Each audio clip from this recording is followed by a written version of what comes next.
Kisah kali ini berawal di sebuah pusat penelitian di mana seorang dokter bernama Yang Gisu sedang berusaha untuk membangkitkan kembali putrinya yang bernama Soyeon yang telah lama tewas. Si Gisu ini banyak melakukan percobaan ekstrim pada berbagai jenis makhluk hidup seperti tokerawa, ular kadut, bahkan manusia hanya demi menemukan formula yang bisa menghidupkan putri tercintanya. Entah apa yang menimpa putrinya Soyeon sampai pada kondisi itu. Gak tanggung-tanggung, Gisu bahkan mencoba formula itu pada dirinya sendiri. Meski formula itu berhasil membuat sang putri membuka matanya, aksi dari Gisu ini terpaksa harus dihentikan pihak keamanan lab karena dinilai terlalu beresiko dan memakan banyak korban jiwa sebagai kelinci percobaannya. Di tengah kepanikan itu, tiba-tiba sebuah gempa bumi dahsyat terjadi dan tiba-tiba 당장 소연이 풀어줘.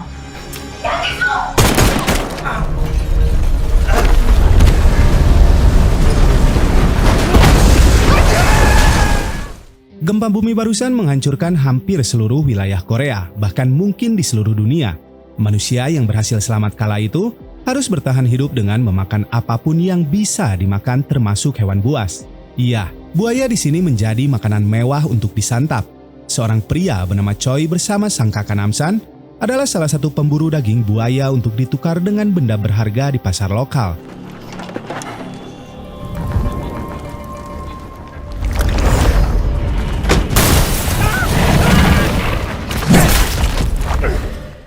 Kehidupan suram menimpa seluruh warga Korea termasuk seorang gadis muda bernama Suna yang tinggal bersama neneknya. Meski hidup di dalam kesulitan, sang nenek mempunyai mimpi agar Suna bisa hidup layaknya remaja di usianya dengan nyaman dan juga aman. Air bersih di sini menjadi sangat berharga melebihi nilai tukar Bitcoin. Para warga harus rela antri demi bisa mendapatkan sedikit air kotor untuk bisa menyambung hidup mereka. Di sebuah pasar lokal, Choi dan Namsan mulai menggelar barang dagangan mereka. Para warga pun mulai antri agar bisa menukar barang berharga mereka dengan sedikit daging buaya yang kala itu termasuk makanan mewah. 홀로다가 이거 먹을 수 있어?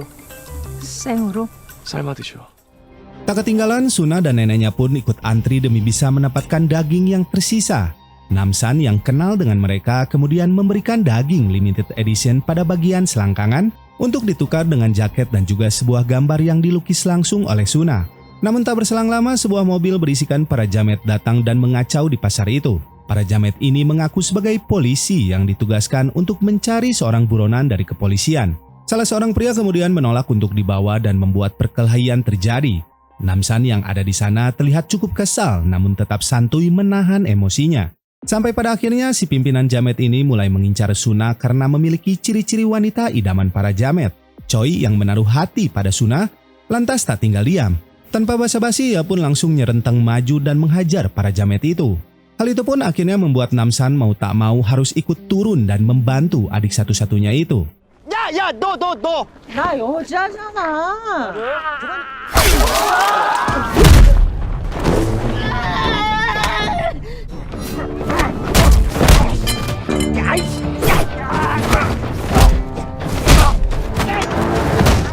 Dari mulut salah satu jamet, Namsan akhirnya mengetahui jika para jamet ini adalah orang suruhan dari Tiger, pria yang merupakan musuh bebuyutan dari Namsan. Tak hanya itu, Namsan juga menanyakan tentang botol berisikan air bersih yang dibawa para jamet tersebut. Dan jamet itu pun mengatakan jika mereka mendapatkannya dari sebuah apartemen yang masih berdiri kokoh setelah gempa besar terjadi. Setelah para jamet berhasil diusir, Choi mengajak Namsan untuk pergi ke apartemen tersebut. Tempat itu pun sering disebut sebagai surga oleh warga sekitar. Namun sayangnya Namsan tak yakin akan hal itu dan menolak ajakan dari sang adik. Tak lama berselang mereka melihat beberapa orang tengah mendatangi kediaman dari Suna. Dikatakan jika mereka ini adalah orang-orang yang tinggal di apartemen yang mereka maksud sebelumnya. Di antara mereka ada seorang wanita dari rombongan itu yang mengaku sebagai seorang guru yang mengajar di apartemen tersebut. Ia di sini ingin mengajak Suna dan neneknya untuk juga ikut tinggal di sana. Karena menurutnya para remaja sebagai generasi muda adalah kunci keberlangsungan hidup dari umat manusia. Guru ini juga menjamin keselamatan dari sang nenek jika Suna bersedia ikut karena di sana ada pihak militer yang menjaga tempat tersebut. Setelah mendengar jika akan ada bala-bala gehu dan juga air bersih, Suna dan neneknya akhirnya bersedia untuk ikut. Mereka sempat mengajak Namsan dan juga Choi karena telah dianggap sebagai keluarga. Namun, guru itu menolak karena mereka hanya menerima keluarga kandung dari orang yang mereka ajak untuk bisa dibawa ke sana. Mau tak mau Choi dan Namsan harus merelakan kepergian keduanya. 별 말씀은요. 몸 조심하세요. 어려움이 있어서요. 좀 서두를게요. Malam harinya Choi kembali meminta kakaknya untuk ikut pergi ke apartemen tersebut. Ia bahkan menyuruh sang kakak untuk berpura-pura menjadi ayahnya dan menjadikan si janda kembang sebagai istri bobohongannya. Namun lagi-lagi Namsan menolaknya karena ia merasa Suna akan lebih aman berada di sana. Meski sejatinya, Namsan merasa cukup kehilangan karena Suna memiliki kemiripan wajah dengan mendiang putrinya. 수나가 많이 닮긴 닮았어요. 내 딸도 못 지킨 놈이 아까 그 금부치 아줌마 어때요? 코에다 뱀을 집어넣더라야. 감사한가요? 그래. Di waktu yang sama, Suna dan neneknya telah sampai di lokasi penjemputan. Mereka kemudian disambut tim penjemputan yang merupakan pihak keamanan dari apartemen tersebut. Di sana Suna juga bertemu dengan seorang remaja lainnya bernama Juye yang ternyata seumuran dengannya. Sama halnya seperti Suna, Juye pun ditawari untuk pindah ke apartemen itu demi kehidupan yang lebih baik. Setelah perjalanan cukup jauh, nenek dari Suna terlihat cukup kelelahan. Bu guru pun meminta para tentara pengawal untuk membawa para lansia ke klinik terdekat milik mereka.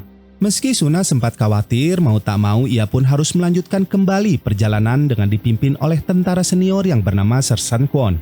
Namun di sini Suna menaruh curiga saat melihat sosok dari Kwon, terlebih saat melihat kutil jadi yang tumbuh di belakang telinganya. 차를 다시 여기로 보내겠습니다. 탑승 인원 체크해.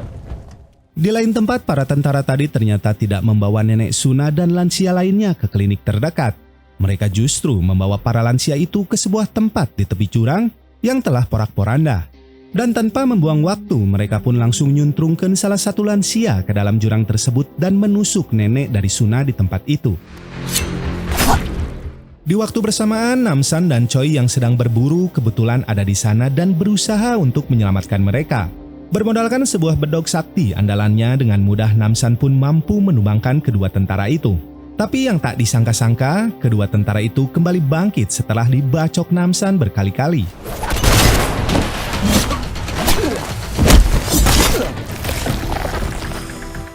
Di pertarungan itu, Namsan berhasil menahan imbang satu tentara zombie yang terus kembali hidup. Sedangkan Choi dibuat cukup kewalahan oleh satu tentara lainnya.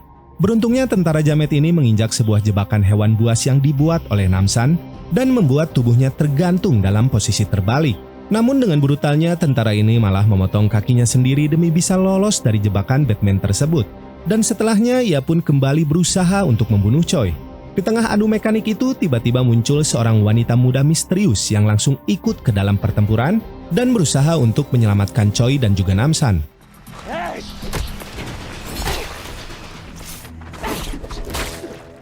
Esok harinya barulah mereka memakamkan para lansia termasuk nenek Suna dengan pemakaman yang layak agar tidak gentayangan. Setelahnya mereka kembali menemui si wanita misterius yang bernama Sersan Lee, yang merupakan seorang mantan tentara yang pernah tinggal di apartemen tersebut. Dari wanita misterius itulah Namsan akhirnya tahu bagaimana cara untuk mengalahkan para tentara tersebut, yakni dengan memisahkan kepala dengan badan mereka, alias dengan menyembelihnya. Lee di sini mendengar rumor akan keedanan serta kebrutalan dari Namsan sehingga ia meminta bantuannya untuk menyelamatkan para pengungsi dan juga anak buahnya yang masih ada di apartemen itu. Ia kemudian mengatakan jika apartemen yang dikira warga adalah surganya dunia saat itu, nyatanya adalah tempat yang sangat berbahaya. Ia pun menceritakan awal mula dirinya saat masih bertugas bersama Sersan Kwon yang bertugas untuk mencari para pengungsi yang selamat dari gempa besar untuk dievakuasi ke tempat yang lebih aman. Di tengah pencarian mereka, Lee dan pasukannya melihat sebuah apartemen yang masih berdiri kokoh di tengah reruntuhan dan puing bangunan yang telah hancur. Tanpa membuang waktu, Sersan Lee pun memerintahkan semua anak buahnya untuk menjadikan apartemen itu sebagai tempat pengungsian bagi para warga yang selamat. Di tengah aksi nguli mereka memperbaiki apartemen tersebut, seorang pengungsi pria muncul sambil membawa sebuah koper. Iya, pria itu adalah Gisu yang ternyata berhasil selamat dari gempa besar sebelumnya. Dan hebatnya lagi, Gisu tidak menderita luka sedikit pun meski tertimpa reruntuhan gedung. Singkat cerita, Gisu pun diangkat menjadi pimpinan di tempat tersebut. Lee yang merasa ada yang tak beres kemudian menanyakan tentang para remaja yang menghilang secara misterius dari apartemen. Yang mana ternyata para remaja ini dijadikan uji coba bagi serum yang sedang dibuat oleh Gisu, yang mana nantinya akan ia gunakan untuk menghidupkan putrinya yang telah lama tewas. Gisu berdalih jika serum itu nantinya akan digunakan untuk menyelamatkan umat manusia yang tersisa. Ia juga membagikan serum tersebut secara eceran kepada Kwon dan anak buahnya. Dan jelas itu membuat mereka menjadi prajurit super yang tak bisa mati begitu saja. Namun Sersan Lee yang masih memiliki hati nurani tak menerima dan mulai memberontak. Sejak saat itulah Sersan Lee hidup sendirian dan merencanakan sebuah misi penyelamatan. Itulah alasan utama dari Sersan Lee menemui Namsan. Mendengar penjelasan tersebut, Namsan pun langsung setuju karena ia juga memiliki tujuan yang sama, yakni ingin menyelamatkan Suna. Sementara itu di tempat lainnya, Suna dan yang lainnya baru saja tiba di apartemen tersebut. Di sana mereka disambut dengan tepuk tangan meriah dari penghuni lama apartemen. Tak lama kemudian Dr. Gisu pun muncul untuk memberikan sambutan layaknya pejabat tertinggi yang ada di sana. Setelahnya para warga yang baru datang diberikan masing-masing sebotol air bersih dan diantar ke kamar mereka masing-masing. 감사합니다.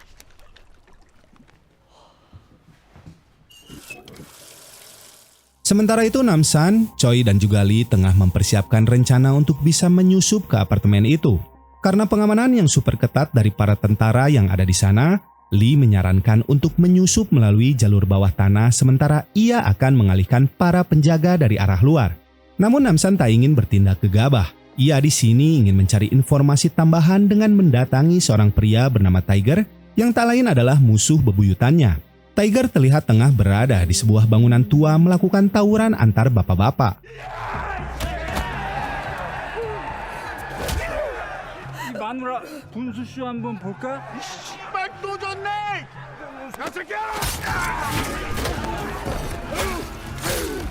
Pada sesi tawuran kali ini, Tiger terlihat sangat kejam dengan menyodok perut para musuhnya menggunakan pisau dapur secara berulang-ulang.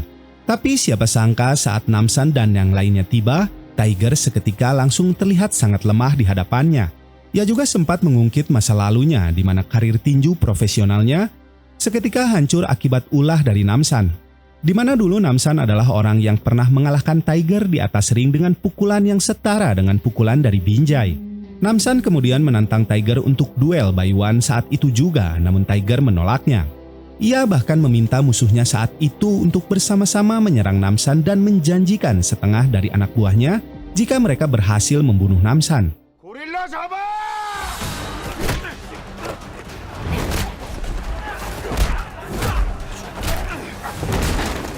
나오세요 빨리! 야 기아! Hanya dalam hitungan menit, para gangster ini pun mampu dikalahkan oleh Namsan dan kawan-kawan dengan cukup mudah. Selain itu, para sandera yang ditawan oleh Tiger and the Gang juga berhasil mereka bebaskan. Setelahnya barulah Namsan menginterogasi para gangster ini tentang bisnis apa yang mereka jalankan dengan penguasa di apartemen tersebut. Ia juga sempat menanyakan tentang botol berisikan air bersih yang selalu dibawa oleh mereka. Namun tak satu pun dari anggota geng Jamet ini yang mau menjawab. 총이랑 이 물 어디서 났어? 좀 자고 있어. 모르잖아. 제가 꼭 필요할 겁니다, 형님. Tiger yang semakin ngeri akan tinju Binjai dari Namsan pun akhirnya membuka mulutnya. Ia mengatakan jika penguasa di apartemen itulah yang telah memberikan mereka air bersih untuk ditukar dengan para remaja yang berhasil mereka culik. Namun dari hasil interogasi itu, Tiger mengatakan cara masuk ke dalam apartemen itu dengan berpura-pura mengantarkan barang alias para remaja di hari pengiriman yang sudah terjadwal. 씨발 우리 수나 잡아가려고 했어. 너희가 들어가는 방법이 뭔데? 갖다 바치는 물건이 뭐야? 사람이요. 납품 날짜. 이런 개새끼가 쓰레기 같은. 한숨 자. Di tempat lain, Suna dan Juye mulai dipisahkan dengan para orang tua. Si ibu guru juga beralasan jika itu semua demi penelitian yang sedang mereka jalankan. Namun si ibu guru mengatakan mereka bisa mendaftar sebuah pertemuan jika para orang tua ingin menemui anak-anak mereka nantinya. Sementara Suna dan Juye dibawa menuju kelas mereka, para orang tua diajak oleh salah satu prajurit untuk bekerja di bawah tanah. Iya, di tempat inilah mereka memproduksi air bersih untuk dikonsumsi para warga. Tugas mengisi air ke dalam botol akan menjadi tugas dari para orang tua selama anak mereka mengikuti pelajaran di apartemen itu. Di dalam kelas, Suna dan Juye langsung diperkenalkan sebagai murid baru. Namun Suna melihat ada sebuah kejanggalan di mana para murid yang ada di sana terlihat sangat pucat dengan luka di bagian leher mereka. 자, 여러분 오늘은 긴장하지 말고 그냥 편하게 이야기해. 저 빈자리에 가서 앉으면 돼. Tak lama kemudian Dr. Gisu pun datang dan membagikan air minum untuk para murid. Ia kemudian diberitahukan jika ada seorang siswa yang sangat ingin membantunya dalam penelitiannya kali ini. Siswa itu adalah Juye yang terlihat sangat antusias untuk membantu Dr. Gisu dalam penelitiannya. Saat Dr. Gisu ingin pergi, Suna memberanikan diri untuk menanyakan tentang sang nenek. Si ibu guru pun menjawab jika nenek dari Suna mengalami sakit parah sehingga harus dirawat intensif oleh Dr. Gisu. 그럼 나 할머니 만나게 해줘요. 하루 정도 지나면 만날 수 있을 거야. 그러니까 아주 잘 먹고 건강하게. Belum kembalinya dua orang prajurit yang mengawal nenek dari Suna membuat Sersan Kwon menjadi khawatir. Ia juga merasa jika penelitian dari Dr. Gisu hanya jalan di tempat. Namun Dr. Gisu meyakinkan jika penelitiannya berjalan sesuai rencana. Sementara itu di dalam kamar, Suna merencanakan pelariannya untuk mencari sang nenek. Keluar dari kamar, Suna hampir ketahuan oleh Dr. Gisu yang kebetulan lewat di depan kamarnya. Beruntung ia sempat nemplok di salah satu tembok apartemen dan kembali melanjutkan pelariannya. Sebelum pergi, Suna di sini mendatangi lantai 8 di mana di sanalah ruangan dari Dr. Gisu melakukan penelitiannya. Namun betapa terkejutnya Suna saat ia mendapati sebuah jurnal berisikan semua eksperimen yang dilakukan oleh Dr. Gisu. Di ruangan lain, Suna juga mendapati sosok dari temannya Juye tengah terbaring dengan sebuah alat di kepalanya. Sementara itu, Dr. Gisu sendiri tengah mendapati sebuah masalah di mana kedua orang tua dari Juye sedang mengamuk karena mereka ingin menemui putri mereka. Tak ingin ambil pusing, Dr. Gisu pun mengajak mereka ke ruangannya di lantai 8 di mana Suna juga sedang berada di dalam sana. Namun beruntungnya Suna di sini sempat bersembunyi. Sementara kedua orang tua dari Juye terlihat sangat panik melihat kondisi dari putri mereka. Dr. Gisu pun menjelaskan jika Juye sangat membantu dalam penelitiannya. Ia juga menunjukkan kondisi dari putrinya yang telah lama mati, namun kini masih bisa hidup berkat penelitian yang dilakukannya. Ia mengatakan jika penelitiannya akan mampu menciptakan ras baru dari umat manusia yang abadi, alias tidak bisa mati. Karena panik, orang tua dari Juye pun berusaha untuk menyelamatkan putrinya. Namun sayangnya hal itu justru membuat alat yang dipasang pada tubuh Juye mengalami gangguan dan membuatnya tewas saat itu juga. Kesal melihat hal itu, Dr. Gisu pun membunuh ayah dari Juye beserta dengan istrinya di dalam sana.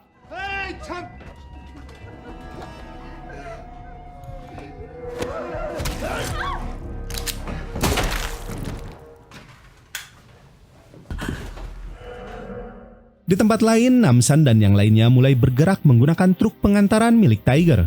Mereka sempat beristirahat di sebuah tempat sebelum melanjutkan perjalanan menuju apartemen tersebut. Sayangnya Suna kini tengah dibawa untuk menjadi kelinci percobaan selanjutnya dari Gisu. Dr. Gisu juga mengatakan jika kelenjar pituitari di bagian otak anak-anak remaja adalah yang paling penting dalam eksperimen yang dilakukannya. Di waktu bersamaan, Namsan dan yang lainnya telah tiba di apartemen tersebut. Namun sayangnya para tentara penjaga yang berada di luar terlihat mencurigai gerak-gerik dari Namsan. Ditambah luka bonyok di wajah dari Tiger membuat para prajurit ini semakin curiga. 너 얼굴이 왜 이래? 짐칸하게 내봐.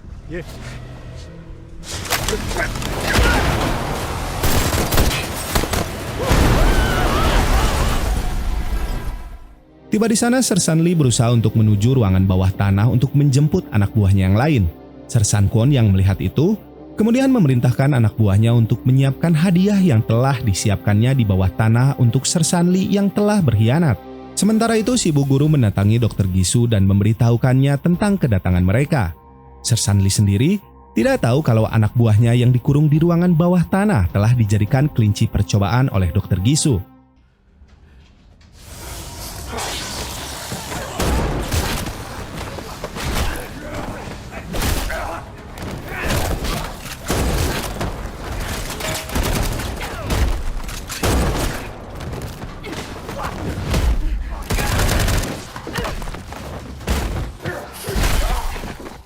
Dr. Gisu yang menjadi panik akhirnya menyuruh Sersan Kwon untuk menghadang mereka agar tidak mencapai lantai 8. Ia juga mengumumkan kepada seluruh penghuni di apartemen itu jika sedang ada pemberontakan dan meminta mereka semua untuk tetap berada di dalam kamar masing-masing. Dr. Gisu sempat menawarkan kepada Namsan dan yang lainnya untuk menyerah dan ia akan mengampuni nyawa mereka. Namun, Namsan sama sekali tidak goyah dan tetap berencana untuk menjemput Suna. 집 안에서 대기해 주시기 바랍니다. 딱 한 번의 기회를 드리는 겁니다. Kali ini Namsan dan yang lainnya harus berhadapan dengan para prajurit anak buah dari Sersan Kwon.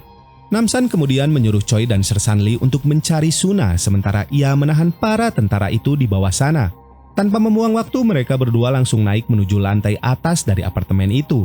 Sayangnya Sersan Lee di sini harus dihadang oleh mantan rekannya Sersan Kwon yang telah berubah menjadi setengah monster.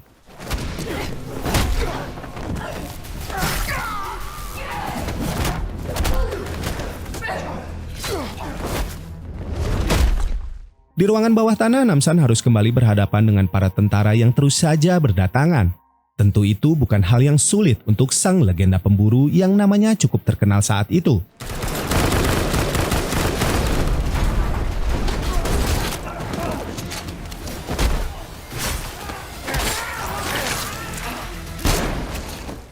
Dari sana, Namsan bertemu dengan para orang tua murid yang memberitahukannya lokasi keberadaan dari para murid. Namsan pun bergegas untuk naik menuju lantai 8, di mana di sana Choi tengah berusaha mencari kamar dari Suna. Setelah mendobrak beberapa kamar yang ada di sana, Choi akhirnya masuk ke dalam sebuah ruangan di mana para murid tengah diajar oleh si ibu guru. Tanpa berlama-lama, Choi langsung membawa si ibu guru untuk menunjukkan lokasi keberadaan dari Suna. Sayangnya di perjalanan mereka dihadang oleh Sersan Kwon yang telah berubah menjadi seorang monster. Beruntung sang kakak Namsan tiba tepat waktu dan menyuruh Choi untuk pergi, sementara ia akan menghadapi Sersan Kwon seorang diri.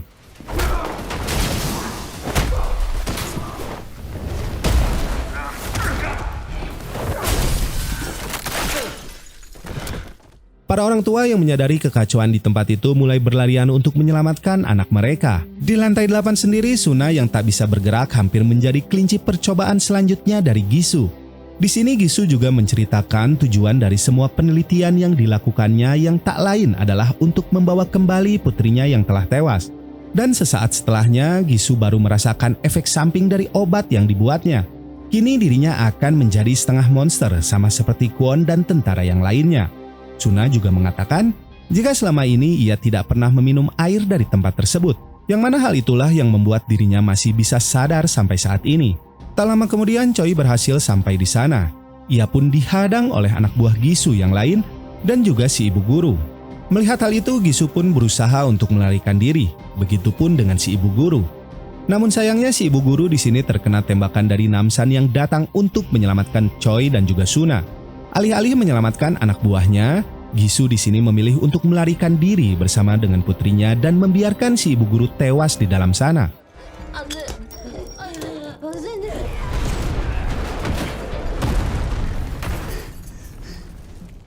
Keluar dari sana, Gisu dihadang oleh para orang tua murid yang marah atas apa yang dilakukannya pada anak-anak mereka. Ia pun menjadi bulan-bulanan amukan para warga, dijejenggut dan ditalapung layaknya seorang maling hayam. Sementara Namsan berhasil menyelamatkan adiknya Choi dan juga Suna dari dalam sana. Tak ingin kehilangan jejak dari Gisu, Namsan kembali mengejarnya dan meminta kepada Lee untuk menjaga Choi dan juga Suna. Para warga yang mulai anarki menghancurkan semua barang milik Gisu.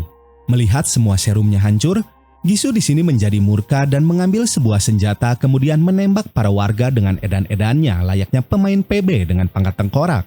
Namun sayangnya beberapa peluru yang ditembakkannya barusan tanpa sengaja mengenai koper yang berisikan putrinya. Dengan kata lain, Gisu adalah orang yang telah membunuh putrinya sendiri yang selama ini ia perjuangkan untuk hidup kembali.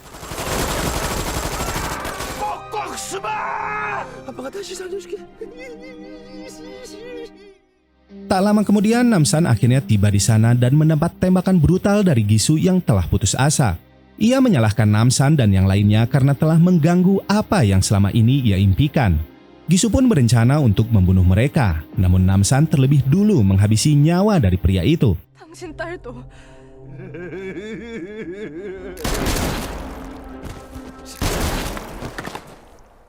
Kematian dari Gisu disambut dengan hujan deras yang pertama kali turun sejak bencana gempa beberapa tahun lalu. Mereka bertiga pun kembali pulang dan mengunjungi makam dari nenek Suna sebagai perpisahan terakhir mereka. Kini, kehidupan mereka kembali seperti sebelumnya, dan Choi terlihat akan memiliki kakak ipar baru yang cukup cantik dan juga menawan. 이게 백돼지가 엄청 맛있는 거야. 아니 내가 술을 못 먹어요.